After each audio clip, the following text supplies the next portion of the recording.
ਪੁੱਠੇ ਸੁੱਤੇ ਹੋ? ਵੈਸੇ ਹੀ ਅੱਜ ਪੁੱਠਾ ਸੌਣ ਨੂੰ ਦਿਲ ਕਰਦਾ ਸੀ। ਤੁਸੀਂ ਅੱਧੀ ਰਾਤ ਫੋਨ ਤੇ ਕੀ ਕਰ ਰਹੇ ਹੋ?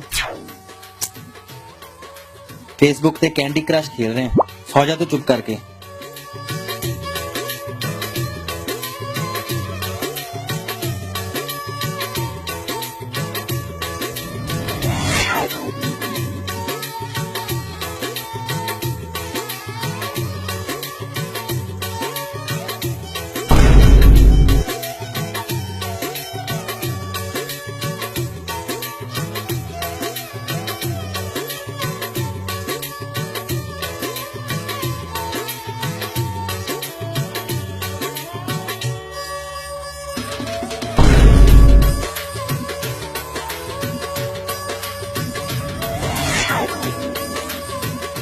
ਭੱਜ ਕੇ ਕਿੱਥੇ ਚੱਲੇ ਹੋ?